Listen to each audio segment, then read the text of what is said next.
Welcome back to Console Crapshoot, where we spin a wheel to play a random video game on original hardware. Stay tuned, we have a couple of big changes coming to the wheel. Gonna announce that a couple episodes from now, but I think everyone's gonna like the direction. But what console are we gonna play today? Aha, the PlayStation 2? I'm not mad at that. A lot of games for that thing. We have 1,796 games left on the PS2 wheel.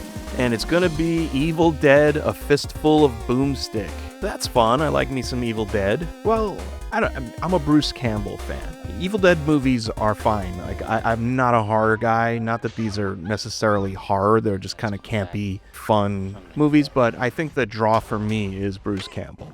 Groovy. So like the newer Evil Dead movies that don't have Bruce Campbell, I'm not really interested. Maybe they're great. But there were 3 games in this era based on Evil Dead. None of them so great. This was like the middle child. And before we get into it, I mean, the movies, Evil Dead is a kind of a weird series because usually like trilogies, the first one is like the big one that took off. At least in my opinion, and I feel like a lot of people feel this way, it got better as it went. The first Evil Dead movie was not great, it was no frills, horror fans love it, but it's not that great. Evil Dead 2, way better. It was almost kind of a remake to the first one. Most actual fans will say that's their favorite, but for me personally, the third one, Army of Darkness, even better. I love this one. This is the one I grew up on. And then to go further, many years later, Ash versus the Evil Dead TV series, in my opinion, fantastic. Maybe as good as any of the movies. So maybe people feel differently. Maybe they hate it. I don't know. I love the show, but I love Bruce Campbell, and that's probably why. If you haven't seen Bubba Hotep,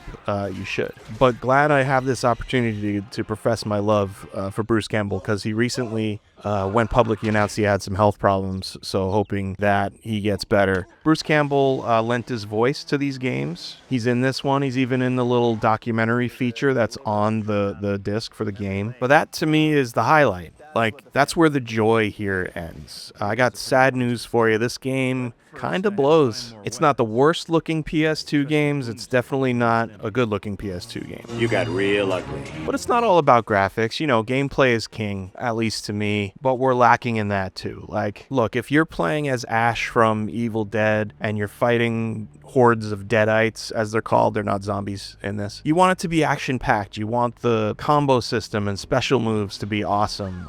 None of that here.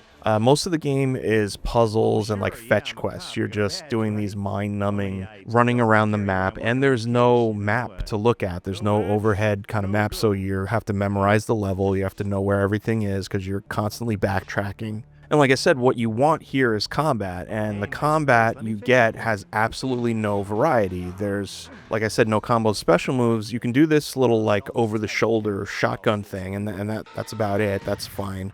But it's the same repetitive animations. Sure, it's cool. You get your chainsaw and you get your boomstick. Your shotgun calls it a boomstick. This is my boomstick! That's great, but when you use your chainsaw, there's only swipe, swipe, swipe. That's it, and you're stuck in that repetitive animation. So you have to just keep running away from the groups of enemies and then jumping in and attacking again, run away, rinse, repeat. That's the only way you're going to survive. If you don't do that, you're gonna die. So the game has save tokens that you get, and there's a limited amount of save tokens, so you can only save a certain amount of times, and you want to be sparing with them. But if you don't use one of those save tokens and you don't do the runaway method, you're gonna die, and you're gonna have to go all the way back and do the same mind-numbing puzzles again. Why are you torturing me like this?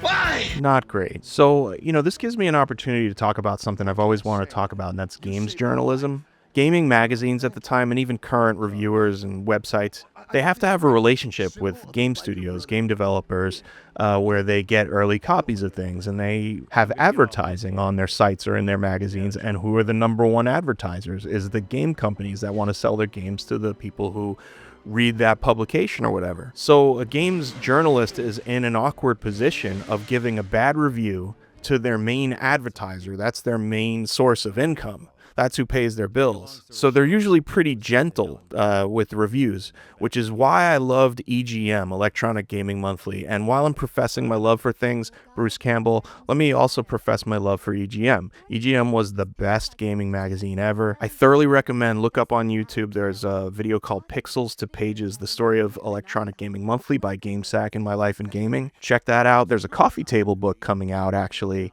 and I'm in it. Look, we're famous, kinda. But they did not pull any punches. Look at this. Here's all the reviews for these other magazines. You know, they're not great reviews. The only other one that's low is Maxim, and that's because their advertisers, their main advertisers, aren't game companies, so they weren't beholden to them. They were vicious and honest and funny, and that's why I love EGM. I got it. But it sucks, you know, it seems like this game was made by fans of Evil Dead, but games suck, you know, not because a team sucks or, you know, developer sucks. Sometimes there's time constraints, there's budget constraints, deadlines, limitations of various sorts. So I don't want to trash anyone, but, you know, the game's not great. It's weak, but if memory serves, I think this game was released as a $20 brand new game. So, look, take that into account, you know? If I'm correct, they release it as a budget game. Hey, you know, that counts for something, at least for the time it was released. But we don't care about the budget anymore. That doesn't affect us. It's 23 years later. So let's give our rating to Evil Dead, A Fistful of Boomstick for the PS2. Yeah, I mean, not much more to say here. We could go on and on about the Evil Dead series. There's a lot to talk about, or just Bruce Campbell, or we could keep talking about EGM. But we're here to talk about this game, and it's weak. It's not the worst thing in the world, and if you're a fan of the movies, of the show, of the man, all that, Sam Raimi also worth mentioning here, obviously, you know, you might enjoy this. But as an overall game, prime example of kind of bad, it's going to be a 2 out of 5. Maybe higher on the 2 scale. I got to think about that, but we'll talk about that in the eventual tier list. But have you played this game? What did you think about it? Or what do you think of Evil Dead as a whole? Or the man, Bruce Campbell? Leave a comment, let me know. But that's it for this one. Hope y'all have a great weekend, and we'll see you next time. First you want to kill me, now you want to kiss me.